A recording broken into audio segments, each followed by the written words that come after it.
Hey guys, welcome back to my channel. I hope you've been having a good past week. Let me know in the comments what you've been up to. I would love to know. I really appreciate how many comments you guys left on my last sitting down video. I was so surprised by all of them, so thank you so much if you were one of those people. And the second thing I wanted to tell you about was something that may be obvious to those people who know my hair. That sounds really dumb, but basically I got a really big haircut. Well, for me, it's a big haircut anyway. I usually get like a tiny little trim every couple of months, but this time I got a pretty big trim. I'll show you. It's really obvious I'm wearing pajamas. Basically, usually my hair comes down to about here, and it's up here now. So that's a pretty big amount that I've cut off. I mainly like it because of the volume it gives me, because when my hair was longer, I felt like it just looked a bit thinner. So I'm liking this. What do you guys think? Let me know in the comments. Anyway, as you can clearly see in the title below, this is a Q&A and I love filming these. So I'm actually super pumped. I am a little bit low in energy though. So if I do seem a bit like quieter or less upbeat at times, it's because I just feel really tired. I've just had a lot going on recently with like uni essays and shoots and stuff, so I'm slightly drained, but I really do want to film, so I'm excited. Thank you so much to anyone who sent in questions. I did ask for them a few months ago and I got quite a few then, and then recently I rediscovered those questions and got a few more, so thank you so much to people who sent in those. I normally read through them before I do the Q&A, but this time I can't really remember any of them. I remember the theme of a couple of them, but I don't remember the questions. So the first question is from Instagram and it's from Amberly Rose, and the question is, what most intrigues you about beauty and vlogging? As a lot of you guys would have noticed, I don't upload as many beauty videos as I used to. Pretty much all my videos were beauty. Most of the time I've been on YouTube, but my interests have definitely spread out a lot more, and my passion for makeup has decreased, and I know that probably disappoints a lot of people, but I only really want to make makeup videos when I really feel like it or when I'm really excited to use a product. I think that's the reason I don't really make tutorials, because I don't find putting on makeup as fun as I used to. It's more of just like a getting ready thing. That's why I film Get Ready With Me. It's because it's going to be going on my face anyway. The thing that I do really enjoy about making beauty videos still is testing new products, because I really like the idea of testing things and then letting you guys know if it's worth the money or if I would repurchase it. I think I'll always have an element of makeup on my channel, but it's becoming a lot more lifestyle orientated, I think. Well, I'm trying to make it that way anyway. And in terms of what intrigues me with vlogging, it's mainly capturing the memories. I feel like even if YouTube didn't exist as a platform, I would still video heaps. And the other thing that I love about vlogging, I don't really feel like shows in my vlogs at the moment. That's why I want to catch up as soon as I can so I can start fresh and start making them at the standard I want.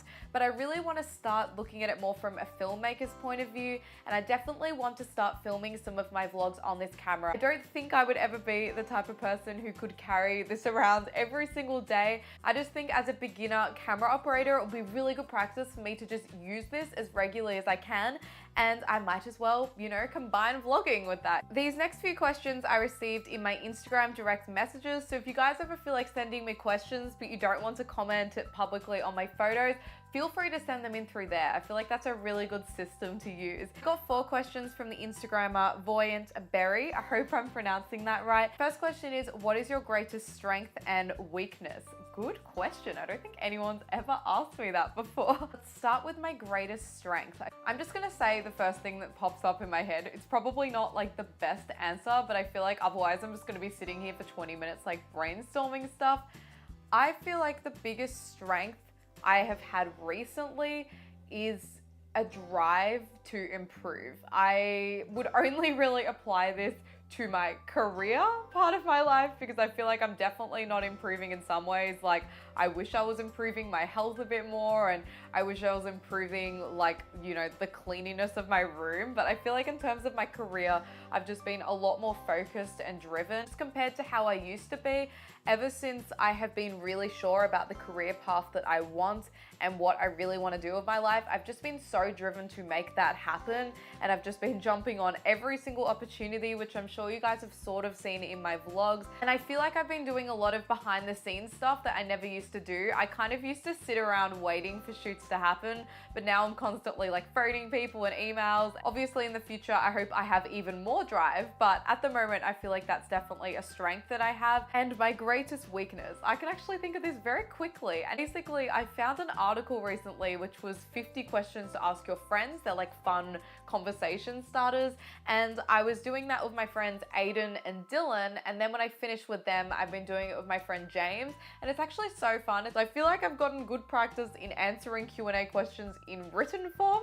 So it actually makes this a lot easier. So my biggest weakness, I think, is probably my anxiety. It's a lot better than it used to be, like so much better. But all of the things that I see as flaws in my personality, I know are because of anxiety. Maybe not all of them, but I would say about 90 or 80% of them are. And that's pretty frustrating, I have to admit, because you're just like, if that wasn't there, I would see myself in a much better light. It just personally makes me feel pretty weak when I'm not in control of my thoughts. Like if you're just sitting there having a normal day and then irrational thoughts pop in and you have to like fight them off or just let them consume you, which makes you feel crap. It's draining, so I feel like I'm often a more irritable person than I would be if I didn't have anxiety. Sure, like 2/3 of the people watching this right now can completely relate, and I'm so sorry that you guys are experiencing it too, but I do think I am a lot better than I used to be through a lot of different things I've changed in my life. So if you are experiencing anxiety and you would really like a video on tips on how to manage anxiety, please let me know in the comments because I would be very, very happy to make a video about that. The next question is, do you have anyone you go to for advice in person or online? I feel really, really lucky with the support system I have in my life. I can go to both of my parents for advice. They're very different with their advice giving. My dad is a lot more logical and motivating and positive. And my mum, even though she's less positive, she's more kind of empathetic as to what I'm feeling. So depending on what kind of advice I want, I have them to go to. I also have my boyfriend who is there for me on an everyday basis, which is amazing. And I have a really good group of friends. My next question is a little less deep, and it is, what is your favorite candle scent? I have a favorite candle in this room, which is behind me, so I'll go get that now. So this is the candle that's always in the background of my videos. It's a little bit of a fancy one. I do really love like the cheap Kmart ones, but one time I thought I would spoil myself, so I got one of these, and I don't really use it much because I don't want to use it up, and it's actually really strong even just when it's not lit. So I feel like it just makes my room smell nice when I have the lid off. And it's by the brand Aurora Scents Industries, which is an Australian company. And this flavor is blueberry muffin, and it seriously smells like someone's just baked a muffin. Well, blueberry muffins, obviously. I don't know how to explain it, but it's amazing. I feel like my nose is slightly blocked right now. I must be getting sick. No. Funnily enough though, other than this like super sweet smell, lately I've been a lot more drawn to really fresh, natural candles. I remember when I was in dusk last time, I was really drawn to like the bamboo scents and stuff. I thought they were really nice. So next time I can afford a candle, that's a really weird sentence, but I'm just saving like all of my money for equipment at the moment. So next time I can spoil myself a little bit. I really want to get something that's super, super fresh because I do really love these sweet scents, but I think in terms of what would relax me is something really, really natural, because then I could just like breathe deeply and it feels like I'm in a rainforest or whatever. Slightly rearrange my backdrop. God, it's looking messy. Don't mind me. Alright, hey, so the last question from Voyant Berry is, what is your favorite place to shop? As I said before, I haven't really been shopping too much recently, which is really, really sad. But I've been really loving fashion and clothing in general so much recently, so much more than I used to. Try on so many clothes all the time, but most of the time I just take like photos in it and then hope I can eventually afford it in the future. Even simply black jeans. I love black jeans. I would love to own a pair, but I can't afford it and I can't bring myself to take money out of my savings. For someone who really likes fashion, I am pretty limited with the shops I go to, mainly because of the price range.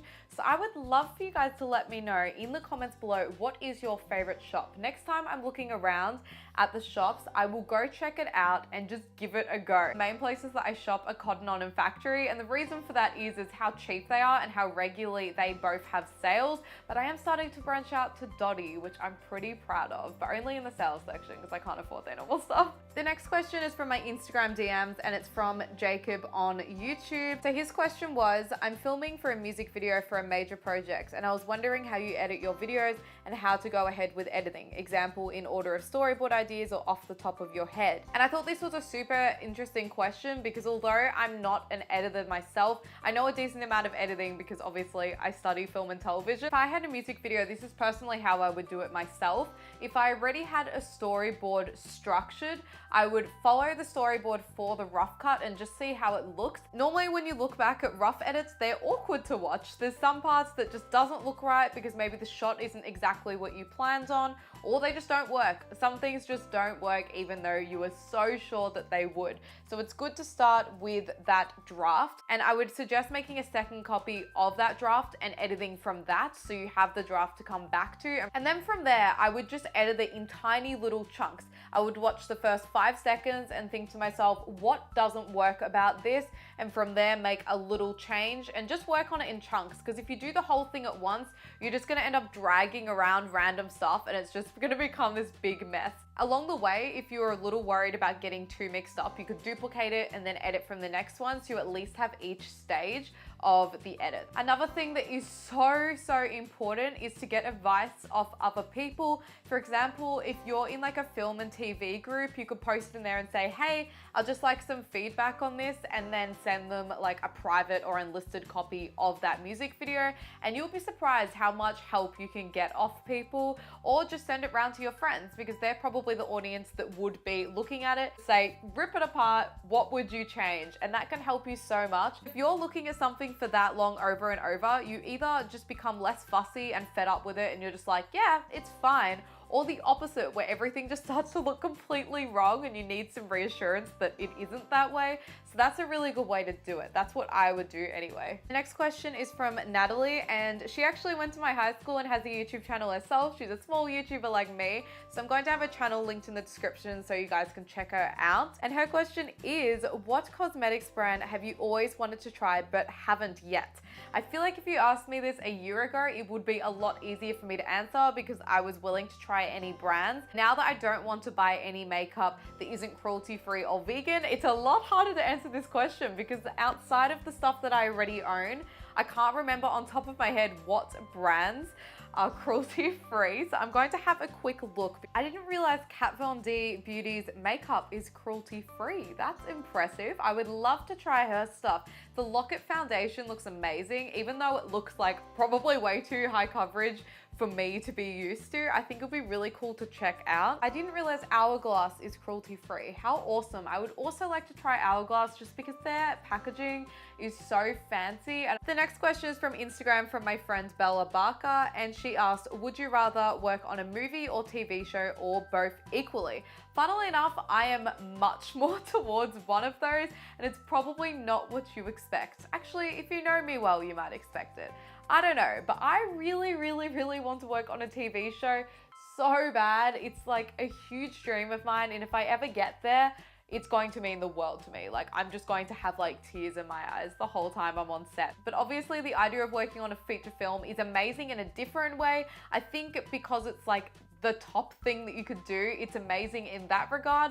But I'm more into TV shows because that's what I watch more of, and I really like the idea that you could work with a team of people for years, for seasons and seasons, and imagine how close you would all become, like a tight-knit family, and how close you become to the actors. All right, so I'm going to check all my social media in a moment just to see if you guys have any last-minute questions, but other than that, my last question is from Cara Michelle X.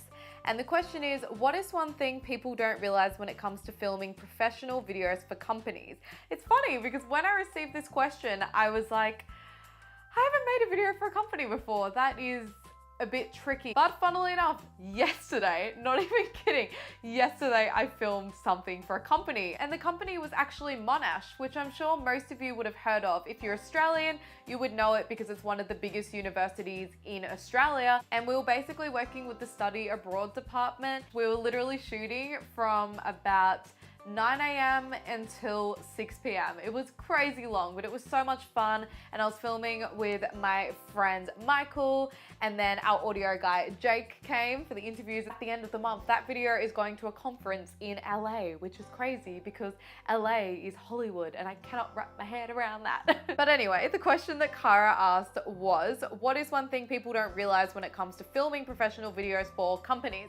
One thing that they would not realize, which I didn't think would be a thing, is how hard it is to film people without them noticing. Obviously, if I was like this close, a couple of meters away, obviously they're gonna notice. They can just see it right in front of them. But sometimes I was filming people like 10 meters away and they just look straight down the lens. And as soon as they know you're there, they are not natural and it completely ruins the footage. So you basically have to like sneak up on people. Pretty tricky actually, but it's a really fun challenge. Another thing that people wouldn't really realize about when you're filming professional stuff is how specific the shots are. Like for example, yesterday at Monash, we weren't just like running around campus getting random stuff. We had a very specific list with all of the locations that we needed and exactly what shots.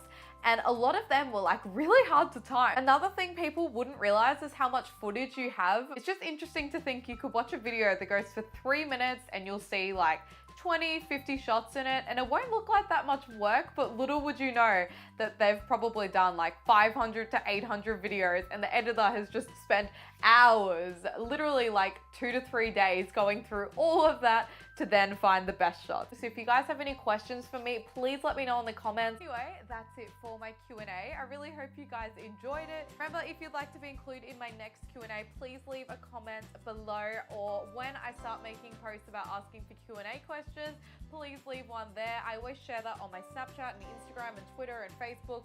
So if you guys don't follow me on all of that, go follow me so that you can join in my next one. Anyway, if you enjoyed this video, remember to give it a thumbs up and I'll see you in my next video. Bye. Oh, that was such a weird wave. Oh my God, I hated that. Bye, bye, bye. I feel like I have to redo that. That was really uncomfortable. I'll see you in my next video. Bye. I think I usually wave with this hand. I don't know, it feels different.